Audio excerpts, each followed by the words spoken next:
Could a person survive without eating? Could I survive without eating? Is that even realistic? Can you create your own reality?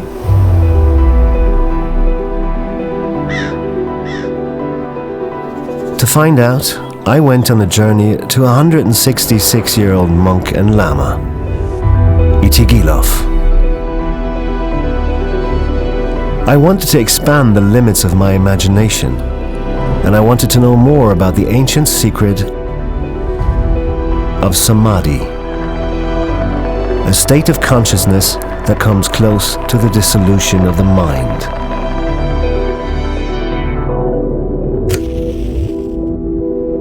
I was curious about Itigilov, his teachings, his wisdom, and his energy. What I found was not only a mystery, but a new task.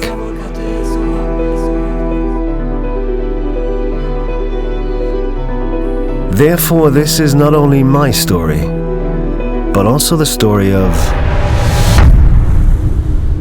Baltou on Buddha's Pulse. I ask myself, what is the meaning of life? Is this even the true reality that I live? Can I change my reality? Each of us wonders this at some point in our lives.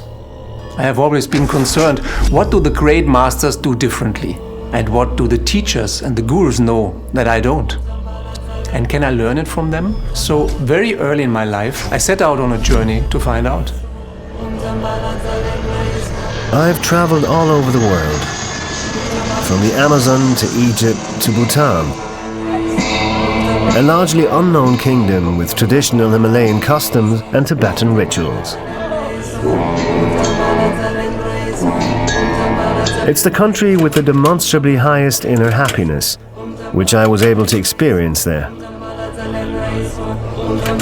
I was able to speak with the great scholars called lama or rinpoche, and was initiated into practices of Tibetan Lamaism, the Vajrayana. I was in India at the Kumbh Mela, the largest Hindu festival along with 33 million other seekers, to experience the washing free of negativity in the sacred river Ganga. I was taught meditation techniques and ancient knowledge by gurus and babas, and also by priests of the Sikh religion at the Golden Temple in Amritsar. I've learned healing and energy work from healers around the globe. I've worked with Shaolins and the Chi. I trained in focusing, studied Buddhism, practiced Lamaism and the ancient Bon tradition, an 8th century Buddhist faith, primarily practiced in Tibet. I've met the Karmapa, the highest Lama of the Kagyu order in Tibetan Buddhism, and several times I've met His Holiness the 14th Dalai Lama, the head of the Gelug order. I have meditated in special places, and I've been given holy tattoos by a monk in Thailand, according to ancient Khmer tradition. During the energetic activation of these symbols, I experienced extraordinary perceptions, was able to remember previous incarnations, and resolve personal issues. I was looking for the Holy Grail, and perhaps I even found it. In Sri Lanka, I planted an offshoot of the original Bodhi tree, the tree under which Buddha was enlightened some 2,700 years ago, a very special honor. I worked on dissolving my ego, walking on burning coals, and understanding that mind can change matter. I found different ways to communicate with animals. And I found nature spirits and information about previous lives and healing, shamanic work, and ceremonies in Sweden. I am still friends with many monks and lamas today, but whenever I was back home I knew something was missing. Our society always wants to go higher, faster, further. This can't be it. I didn't want to go to the monastery now and spend the rest of my days there. I already did that, but I just wanted to experience more. And then I heard about a 166-year-old monk who, without eating or drinking, still spreads his teaching. I was fascinated by that.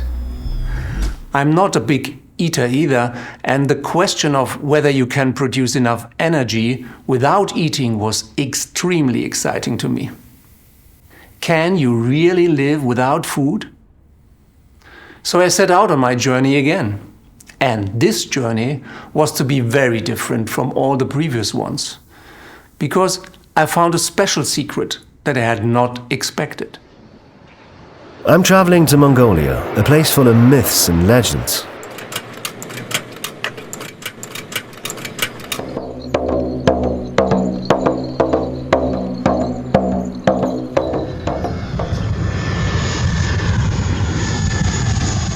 And to Buryatia, an autonomous republic in southern Siberia and the center of Buddhism within Russia.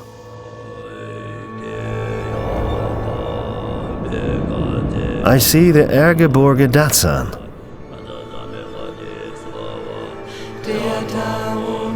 In 1730, the first Buddhist temple in Buryatia was built here.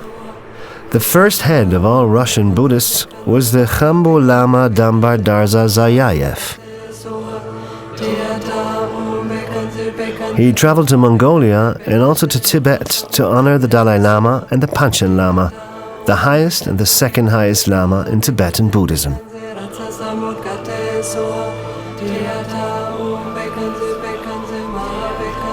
Did Khambo Lama Ochirov shows me the place where the first Khambo Lama sat 300 years ago.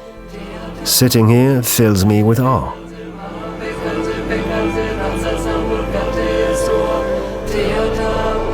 Shortly before his death, Dambar Darza Zayayev announced that he could enter nirvana, which is like leaving the Buddhist cycle of reincarnation, but he decided to be reborn to do good again as a Khambo Lama. But how can that work? Can a person simply determine that for himself? The goal in Buddhism is the dissolution of attachment and the dissolution of the ego. This allows for emptiness and the entry into nirvana. It is called the exit from samsara, the cycle of eternal rebirth. What self-sacrifice is necessary here to be able to refuse entry into nirvana and perhaps remain permanently in samsara?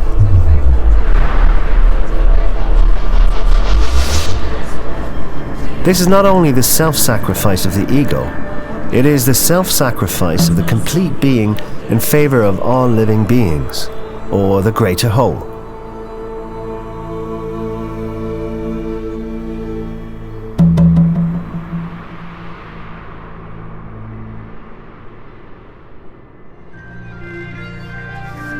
About 1 million people live here on an area as large as Germany, half of them in the capital Ulan-Ude.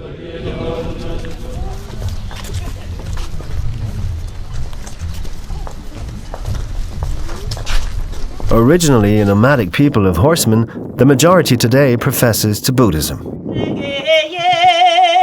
Buryats are extremely hospitable, and they're happy about every visitor. One is immediately integrated into the family life. As a sign of respect, the guest receives a blue scarf, the so-called hadak, a symbol of the pure heart of the person handing over the scarf. Here, blue is also the color for good luck. I get a sip of fresh mare's milk, a symbol of a place at hearth and table.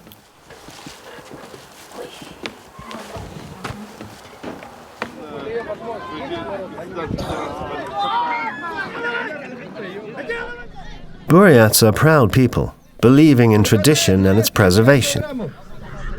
Boys must prove themselves in wrestling matches to become men. Equestrian games are popular, as is archery.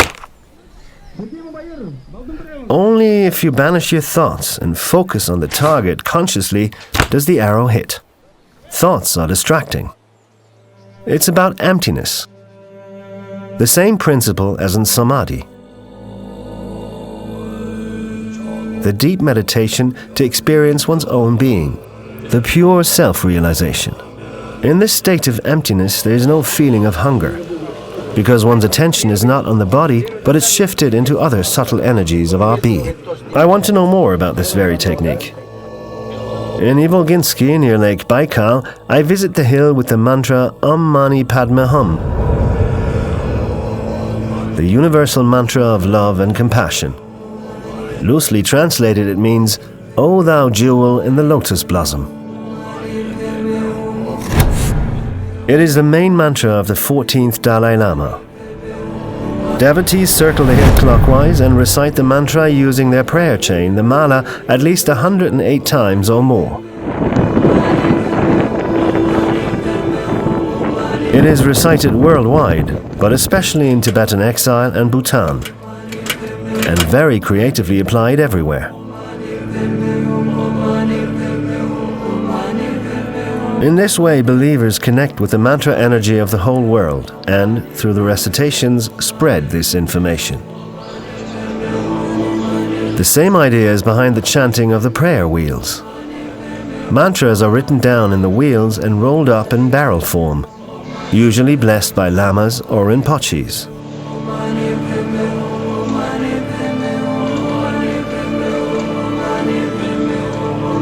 If one turns the prayer wheels, by the way always clockwise, the power and energy of the mantra is distributed into the world.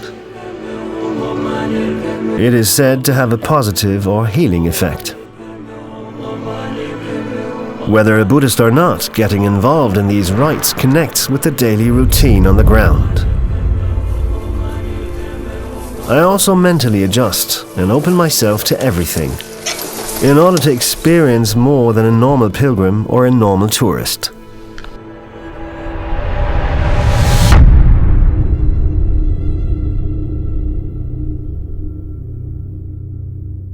Spiritual body work is not only about releasing energy, but also about the information contained in that energy. It is similar to hypnotherapy, where you access a person's subconscious to change programs or patterns that you can't get to otherwise. It is about concentration, and this can be practiced or brought about by the samadhi, as Itigilov does. The monk Itigilov was the 12th head of all Russian Buddhists. Russian Tsar Nicholas II also respected him greatly.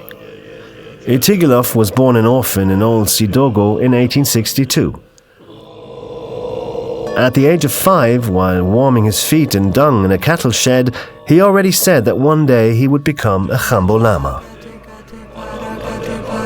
At the age of 15, Itigilov went to the Aniski monastery and studied there for 23 years. At the age of 60, he became Pandito Lama. At the same time, the incumbent Khambo Lama resigned, and Itigilov was elected the 12th Khambo Lama, becoming the head of all Russian Buddhists. Because he was able to tell the monks the location of personal belongings of the first Pandito Khambo Lama Zayayev, he was considered a reincarnation of the same. Itigilov wrote more than 50 books on Buddhist philosophy.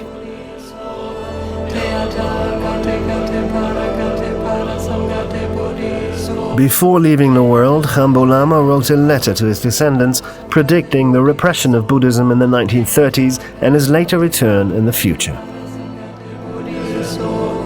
And indeed, a year later, militant atheists destroyed all Buddhist temples, shrines, and killed the priests.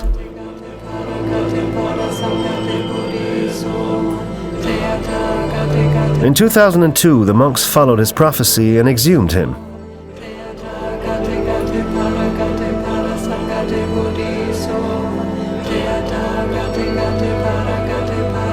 What they saw filled them with awe. Itigilov's body was very well preserved after 75 years. The skin was elastic, and he rather resembled a recently deceased.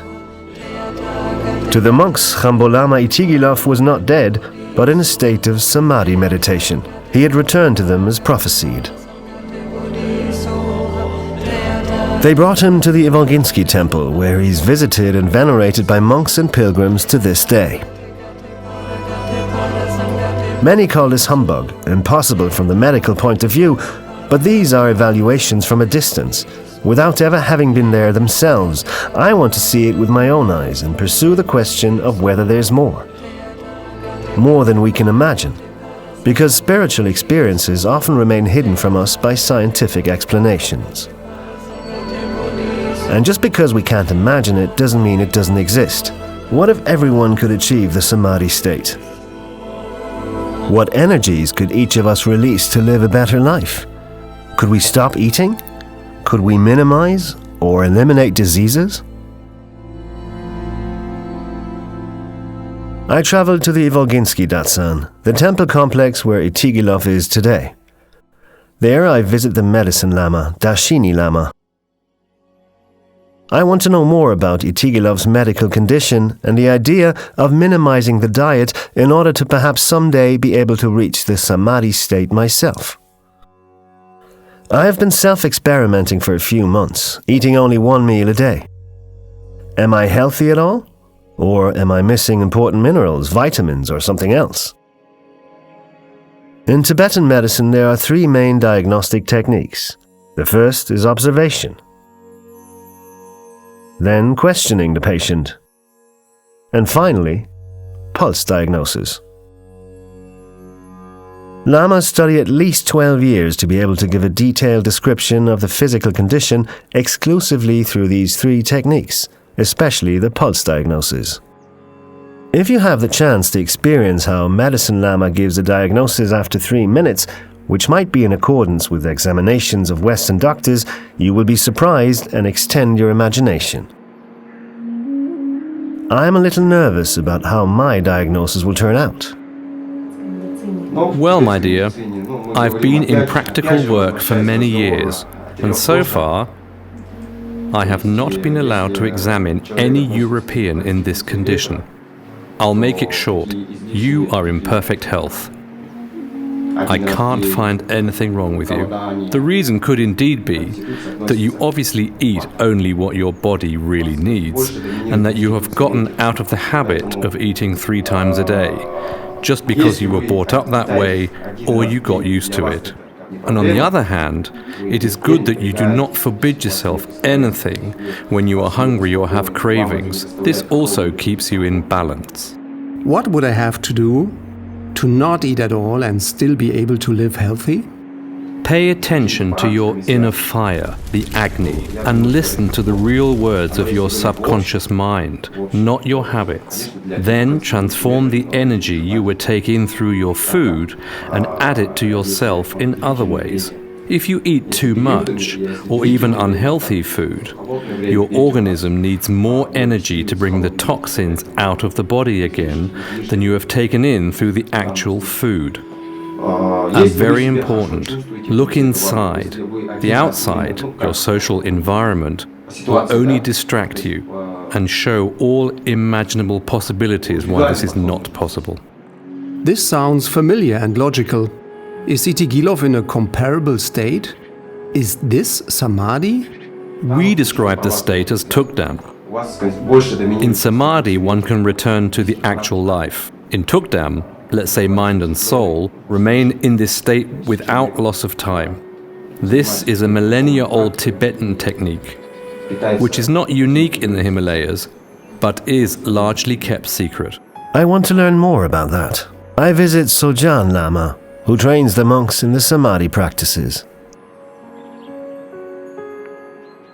To reach the samadhi state, according to ancient Tibetan experience, there are special techniques and training sessions.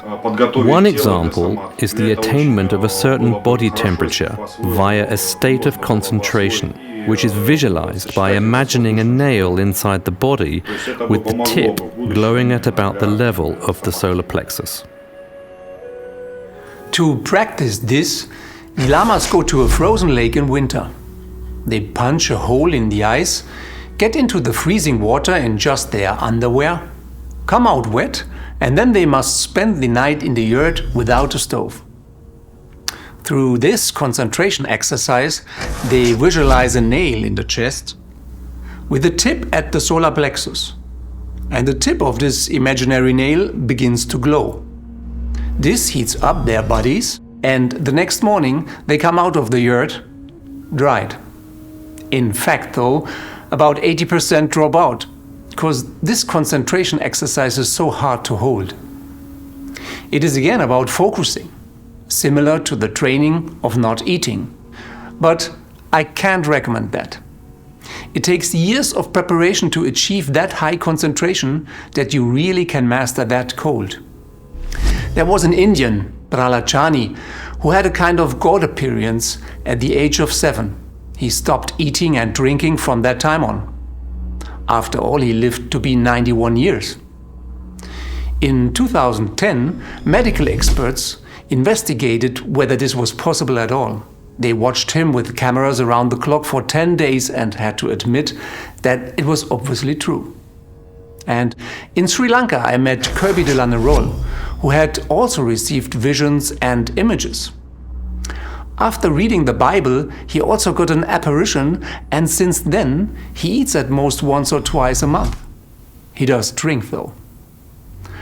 I can't imagine not drinking either. Not eating, maybe. For me, I didn't want to adopt someone else's technique. I wanted to find my own way. And that was ultimately the reason why I embarked on this journey.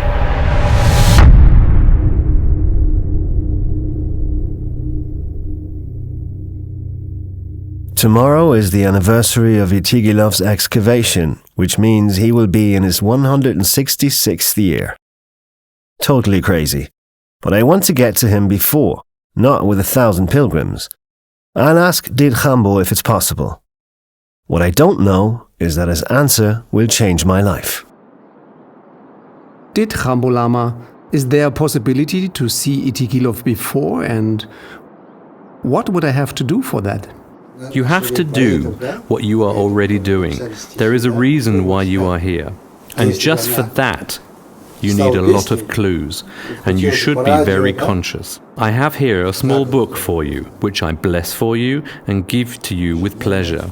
Also here you will find worth knowing, but it is only a small part. What you have already experienced and learned gives you the possibility to be here, and that is not all. You are not on vacation here.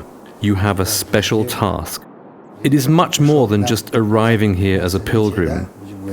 Itigilov is not just sitting there. You've already realized that. However, not everyone understands that. Okay, but what exactly does that mean to me? It means, first of all, that you have to give up part of your ego for this. It is about the whole humanity, not about you alone. You are now a messenger, and for this you receive a name from me. From now on, you are Baltou. Oh, thank you. But what exactly does Baltou mean, and what do I have to do? I don't know if I am up to this task. You will find out the meaning and the real reason in the next few days. Take this message out into the world for the benefit of all people. Now, don't ask any more questions. Come to the shrine at 7 o'clock. Wow, what am I supposed to do with that? I did not expect that. Why is Itigilov sitting there in the first place? Why in this state? And why does he let himself be dug up again? Other yogis disappear into the caves of the Himalayas. I must think about that first. But I don't really have time for it. Everything goes so fast here. Sometimes time seems to stand still.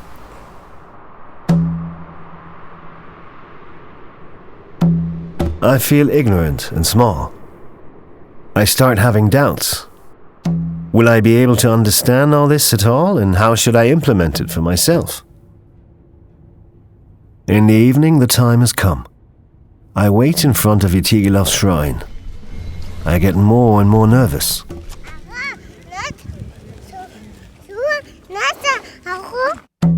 I know that Itigilov will be transferred in a palanquin from the shrine to the main temple and positioned there for all pilgrims. 2 lamas and 4 selected monks carry him. It is a special honor. This ritual takes place twice a year. The tension can be felt all around. No one speaks, and if they do, they only whisper.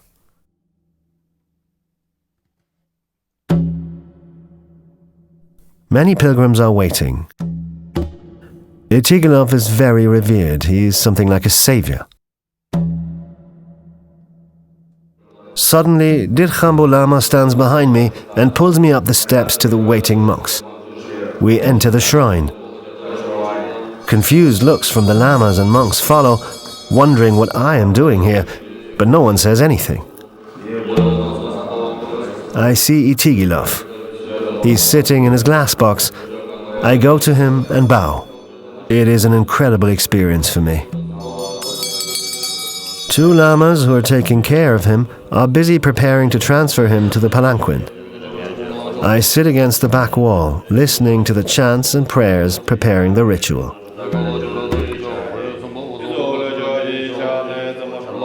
I am awestruck and grateful to be a witness, knowing that no outside visitor has been allowed to be present for this special process in 15 years.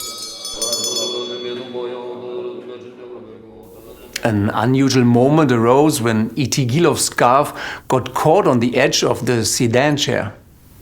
I instinctively jumped up and grabbed the scarf to untangle it.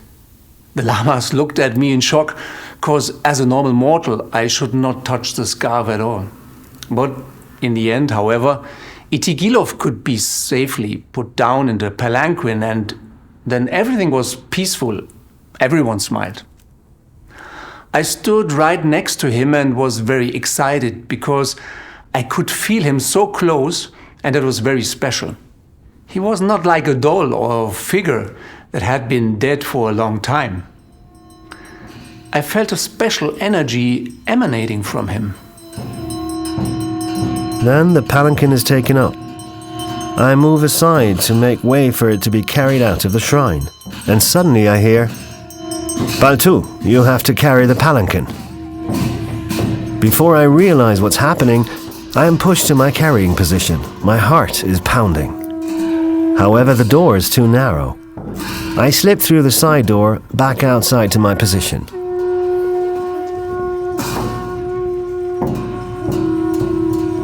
Lamas and monks with musical instruments and flags accompany us with prayers and Tibetan music.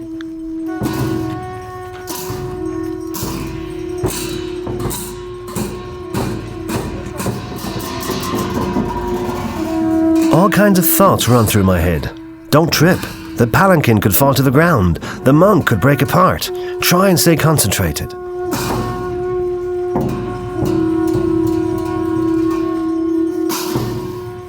Bimba Lama comes and corrects my position. The other Lama moves aside. Just breathe calmly and be in the here and now.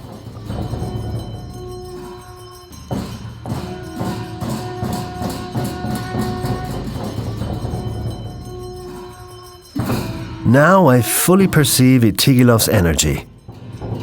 It feels unreal, as if his energy is flowing outward, as if he has everything under control.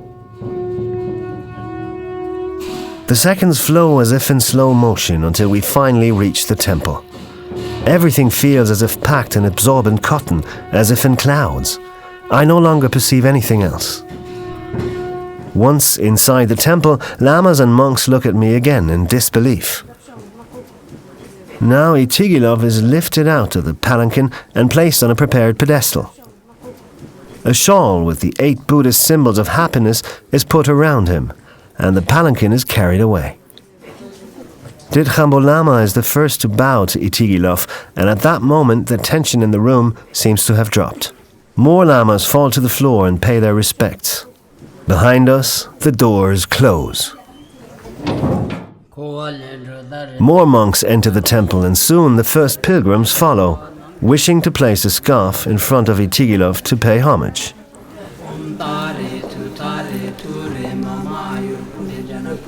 A short prayer has to suffice. Then a lama puts the end of the scarf with the symbols of luck on the pilgrim's forehead, and it's the next one's turn. Up to now, I've watched all of this. I've also watched Itigilov very closely. It may be imagination, but I have the feeling that he seems very tense. Then it's my turn. For so long, I've been working towards this. Now I'm standing right in front of him, lined up with hundreds of pilgrims. Tomorrow, thousands will come. The closer I get to him, the faster my heart beats. I watch him very closely. It looks like he's sweating. There are real beads of sweat on his forehead. Just incredible. I am very awestruck. Put down the scarf and bow.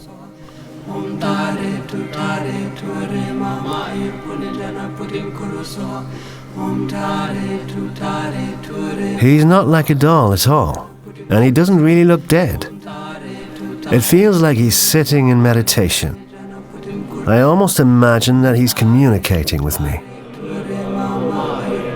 For some time, I stay by his side and try to absorb the energy, but I am far too charged.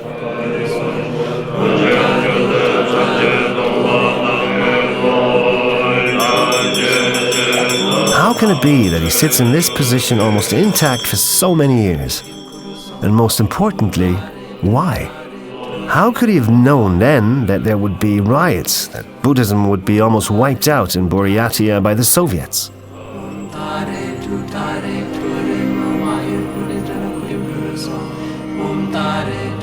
Was he perhaps trying to save important Buddhist knowledge through his condition?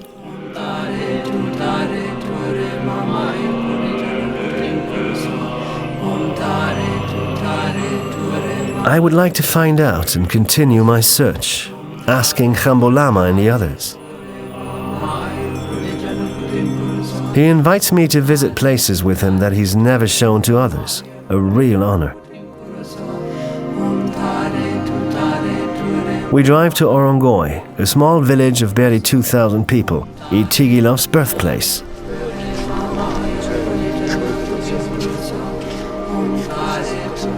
We enter a hut with a spring, the so-called Arshan.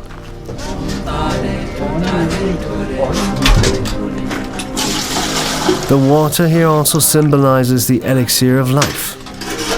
It is said that the information stored in it changes a person, and therefore it's something special to drink from this water. If you want to survive without eating, it is essential to drink good, healthy water.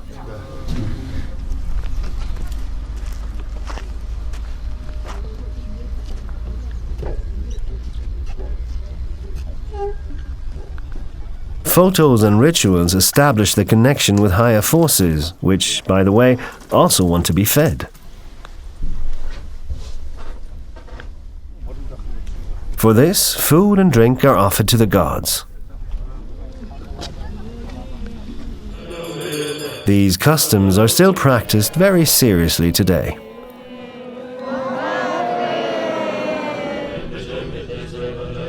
Again, it is about the connection between life and death, between the place of birth and the place of burial. To be able to live through this incarnation as an intermediate stage on earth with possible learning processes. And again, I am confronted with the subject of food, even if it's only ritual food. I am told that the small balls of dough contain more energy than a complete meal, because they've been blessed.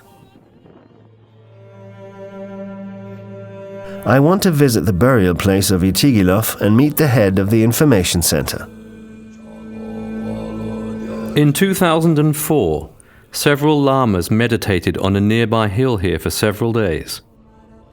This hill is owned by Itigilov's family and is called a secret, energetic place. Hardly anyone knows about this place. How secret is the place then? Can I possibly visit it and meditate there as well? Khambo Lama has asked me to show it to you, and he believes that some answers might come to you if you were to meditate there as well, provided Itigilov and his ancestors are willing and allow it. Okay, perfect. Thank you. That's good. Let's go to the place called Kurkazurkan.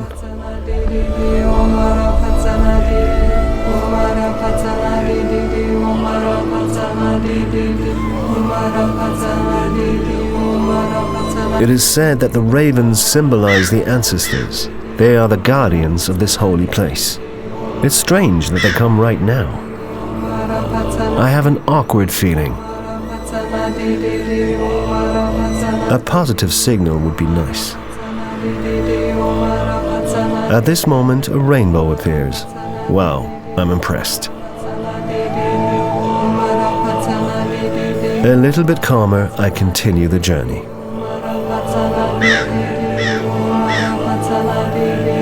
In the West, people don't like to talk about death. In Buddhism, the view is quite different. Itigilov is the best example. So I also want to see the excavation site.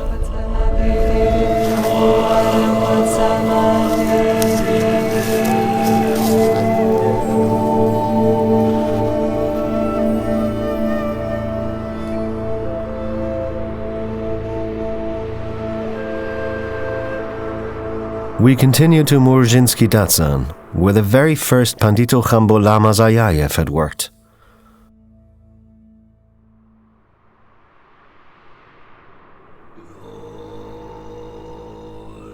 The Supreme Lama greets me, enters the temple complex with me, and explains some facts about the history. In 1989, the temple was rebuilt after it had been destroyed by the Soviets. The current Khambo Lama is trying very hard to rebuild as many temples as possible from the 42 that once existed, and he's visibly proud that progress is being made. The circumstances are not always favorable because often it is in the middle of nowhere.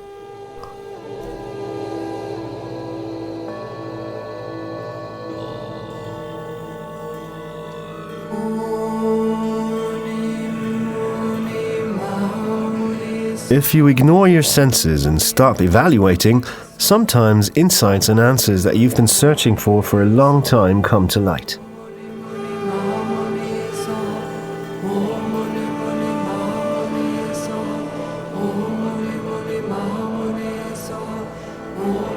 It is overwhelming to be able to experience a temple of this kind and to reflect that 100 years ago the Khambo Lama lived and worked here.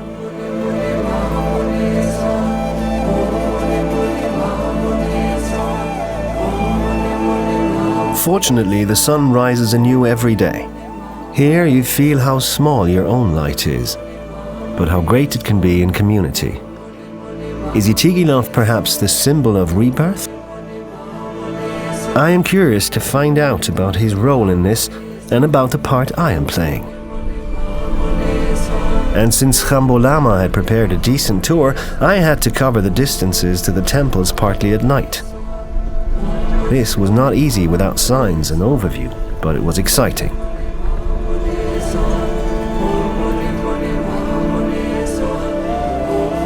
Khambo Lama describes Buddhist development in 3 phases using a drinking bottle, also the body of an ant, and he finds it funny to depict things cryptically.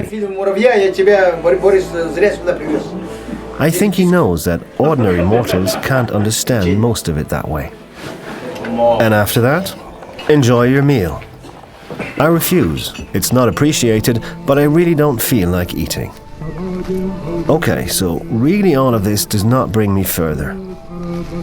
It's nice to learn something about the history, but where is my task that Did Khambo Lama talked about here? I integrate myself in the rituals and ceremonies. Maybe there will be something new here.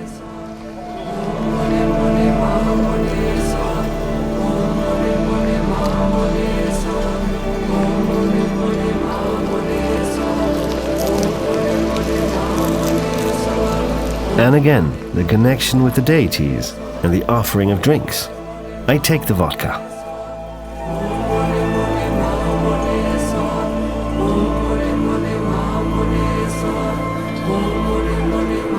And there's a mass of sweets and other goodies. I assume that if you're a deity, you don't have to worry about eating healthy.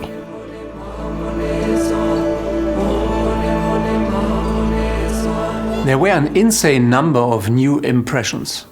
Nature, the forces, the night sky, these were great experiences. Often I could not really understand the meaning. But at some point I realized that when I put all the puzzle pieces together, I will see the full picture. I realized that if I live only from the experiences of my past, nothing will change. I must move on. If I do something and gather new experiences, that is, open my mind, then I can also change my future. That is, create my reality anew. And once you understand how this works, the world is open to you.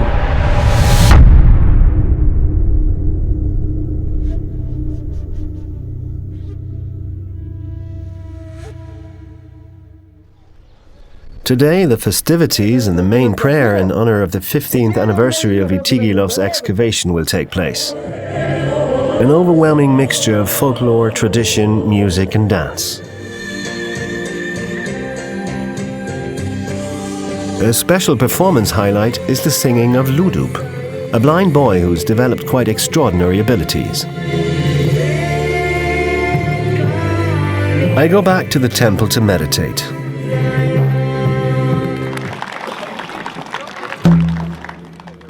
Already when I enter, there's a different atmosphere.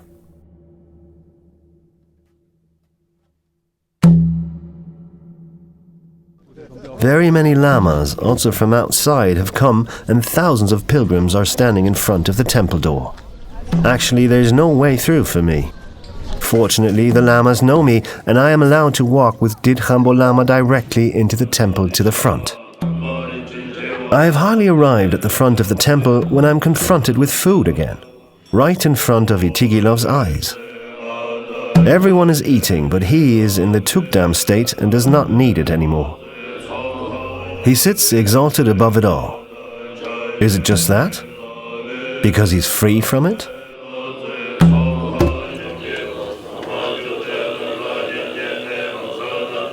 I meditate on it.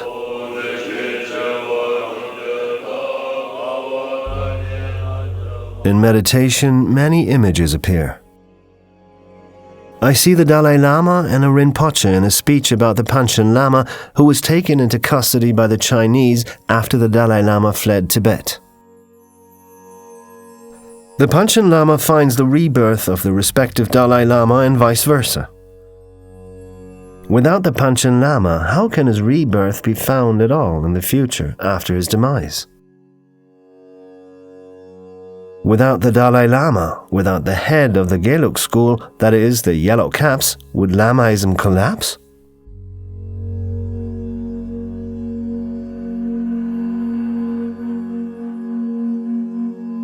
I see pictures of a tall Buddha statue made of sandalwood.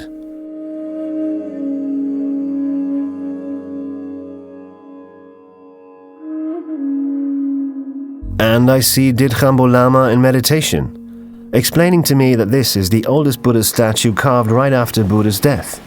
It is now in Buryatia, previously in India, Nepal, and in Tibet. Then I see Itigilov.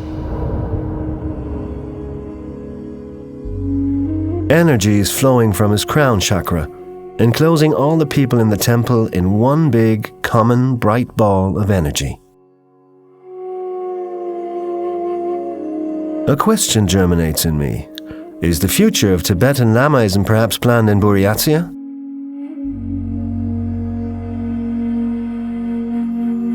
Is that the reason why Itigilov is sitting here? I stop meditating and have more questions than before. Is this an absurd theory? For this, I would have to ask not only Khambo Lama, but also His Holiness the 14th Dalai Lama. But what would Itigilov answer? I want to ask Bimba Lama about it. He was the one who had the inspiration for the excavation in 2002, and since then he meditates in the shrine every day. but for 10 years he has refused any interviews about this. The next morning I visit him, and am warmly welcomed in his hut. He grabs a bunch of keys and says, "Come with me, it's time."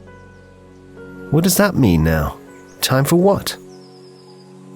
He goes ahead with quick steps. We reach Itigilov's shrine and Bimba Lama opens the door. My pulse races. I know that Itigilov was brought back to the shrine by the lamas during the night.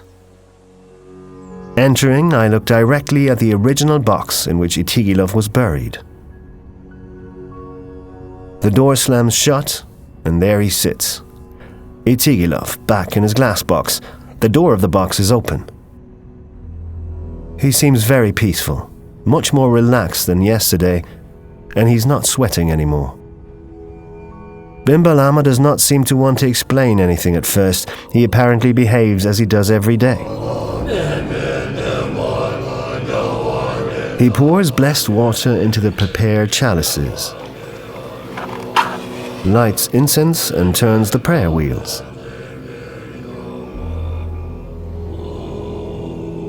Then he sits down in the lotus seat directly opposite him and recites sutras, prayers. He prays very fast, and despite the palm leaf books he hardly looks at them. It seems routine, but it seems very energetic. Finally, he goes into a deep meditation. The whole room fills with... It's not really possible to describe, but something special is happening. Tension can be felt, as if he's communicating with Itigilov. Then he takes a pen and a piece of paper, writes something down, and looks at me peacefully. He knows something I don't. He pockets the notes and turns to me. So, what do you want to know? I'm surprised and slightly caught off guard. Very well. There are questions, of course. Bimba Lama, thank you very much for your time and the interview. How did you find Itigilov? After I got several visions of a lama who wanted to come back, I told this to Khambo Lama, who remembered old records of the then Khambo Lama. We didn't know exactly what it meant at first, and I started asking around the village. An old man told me that his father had been there when the tomb was open once before and showed me the hill. That was in 1956, and the body was well preserved then too. However, people buried it again for fear of persecution by Stalin. So we started to dig with 3 monks after Khambo Lama approved us. After about 3 days, we came across the wooden box. What was the situation when you found it? At that moment, we brought in other monks. 2 of us knew and felt that there must be a living person. When we dug out the box and found Itigilov, they felt an inexplicable joy. Incredible. Did you realize right away that Itigilov was not dead? We had the assumption, but we also wanted to know what would be determined medically. The result was that he was in a condition similar to the 34th hour of death, confirmed our assumption.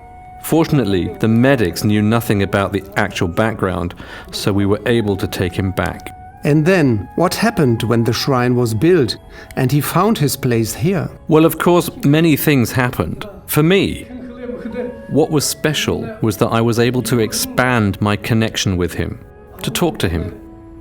It's not easy to explain, but we communicate in a spiritual way. In your daily meditation? And then you receive information that you write down. Right, it's teachings similar to what the Dalai Lama gives to the world. But you've already realized that. That is his task in the tukdam state. He doesn't just sit there. That wouldn't make sense.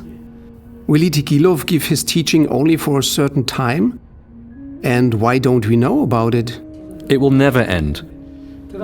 For him, there is no time in the usual sense. Well, and why you don't know about it is because of our history and the fact that we are only a temple and have few possibilities to pass it on. Moreover, the subject is not easy to understand and only accessible to a few. But that's what you are here for now, dear Baltou. Thank you very much. But what has moved you to get me for an interview in the shrine and to let me experience this here? Until yesterday, I didn't want to give an interview, because Itigilov had been against me doing such a thing for 10 years. But after talking back with Itigilov, I changed my mind, because he told me that we are visited by a person with a special task, who can bring the knowledge of him to the world with positive intention. It took me a moment to understand who he meant. After all, these days there are thousands of pilgrims in the temple complex right now. Did Khambo Lama then told me he gave you the name Baltou? Then it became clear to me. After a while of meditation, Bimba Lama blessed me with this shawl and put it around my neck. I had no idea what the shawl meant. I thanked him and walked out of the shrine, and on the forecourt the translator and the guide fell on their knees, and also the pilgrims who were standing next to them. I didn't understand this at all, and then I realized that this is a Rinpoche shawl. What to do with it and why I received it, I cannot answer at the moment. But it wasn't me, it was Baltou who received it. I think Khambo Lama had planned it all out and was laughing his head off by then.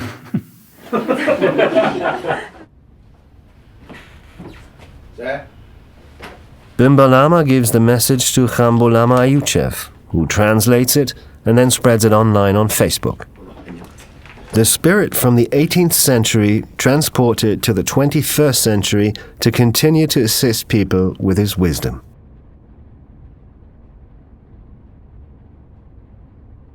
Well, dear Baltou, everything clear? What else do you want to know? I hope you realize that this is the first time in history that this has happened. Until now, a worldly person has never been allowed to get so close and initiated, and it will certainly not happen so quickly in the future. Why didn't I behave properly? You know that this is a special task for you, a kind of karma. Believe me, I also doubted to accept it like this, but the information from Khambo Lama Itigilov and some other spiritual realities transmitted this to me. Thank you. I appreciate this. I still have some questions though, especially about the samadhi state.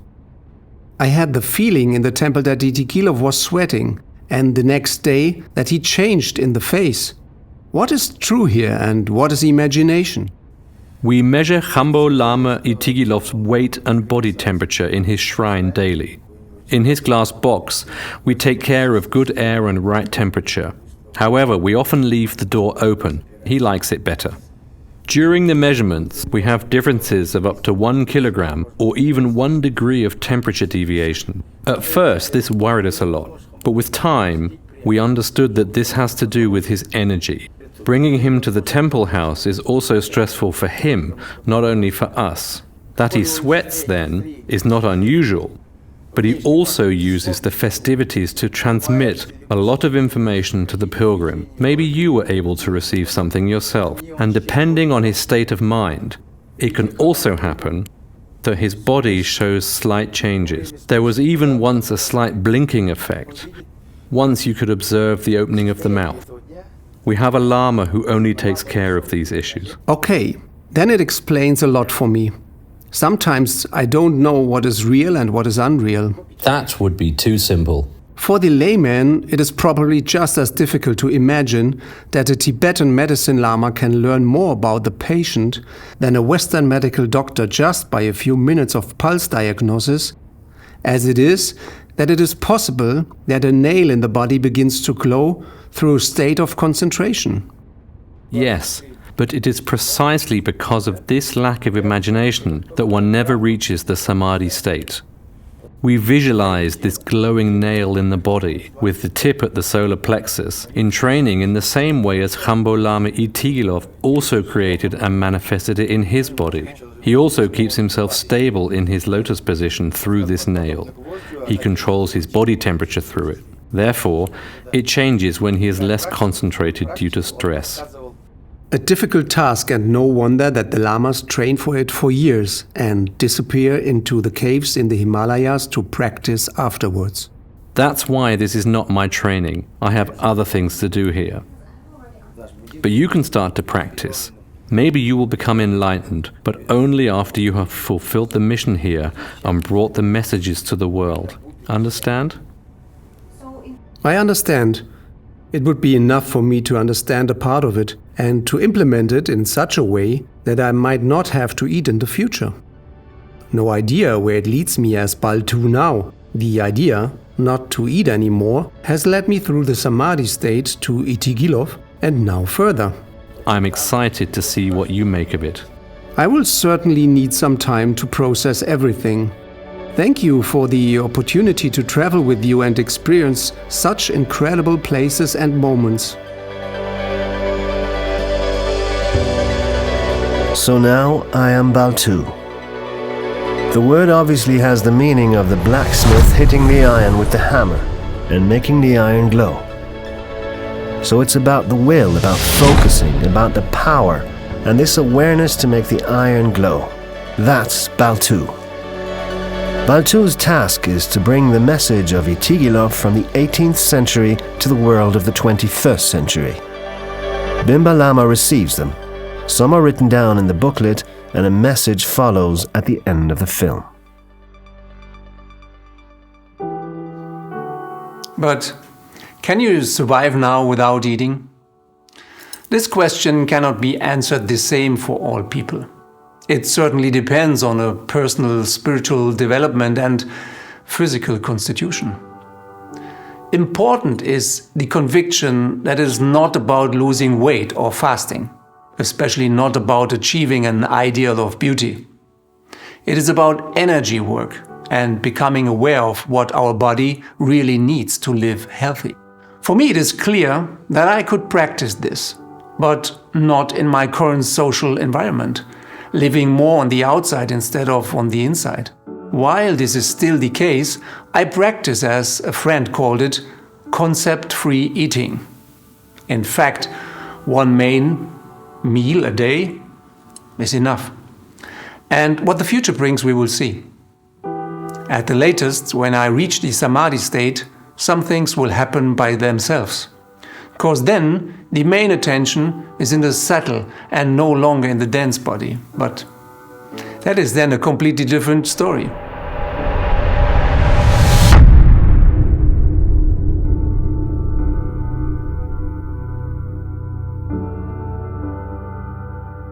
The epilogue I would like to dedicate to a special person I met during my journey and search. Ludo Itigilov, the young man and singer whom we've already seen briefly at the festival when he sang the national anthem. He has a very special connection with Itigilov. He receives Itigilov's teaching in a spiritual way. Nobody knows why and how. The peculiarity is that Ludo was born blind and had paranormal perceptions in early childhood. In addition, he is musically very talented. He's been composing for several years and has a special way of singing songs very emotionally. He shapes and interprets the teachings, and he creates his own compositions. I was allowed to spend some time with him and witness this. Through this, Itigilov's teaching have a completely different effect, and for the benefit of all people, reach out to the world.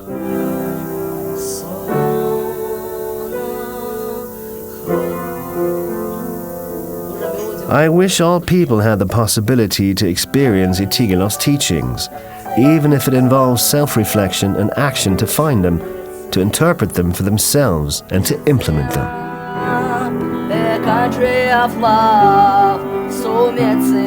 But if Ludo can do it, it should be an example for us and motivate us to search for ourselves.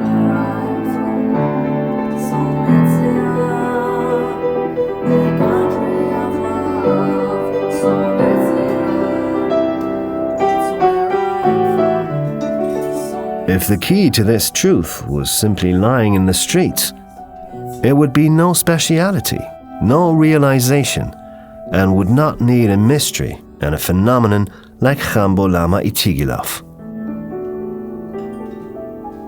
Everyone must go in search of it themselves. Only then will you be able to feel the pulse of Buddha.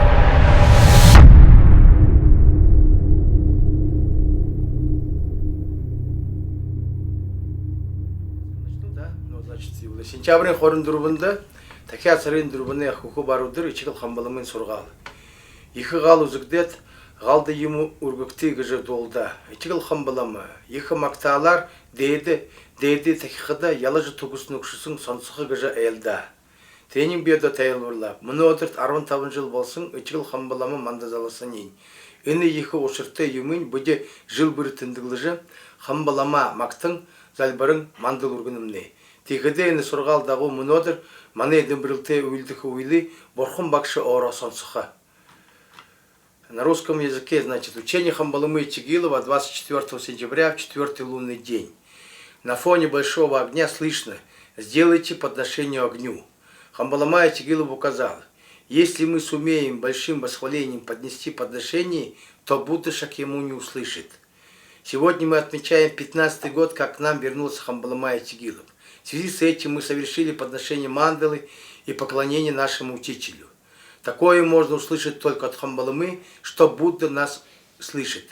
Никто из буддистов не скажет так уверенно, потому мы очень рады этому учению. Когда еще нас может услышать сам Будда, ушедший по нирвану, если не в этот день. Все.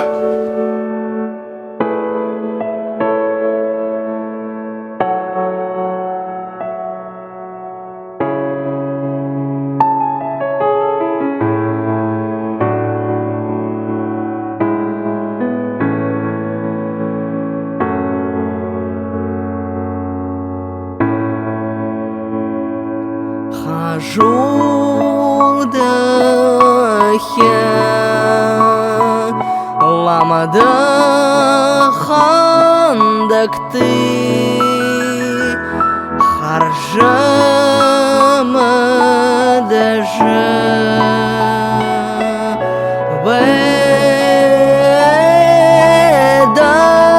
беданг нютакта бесан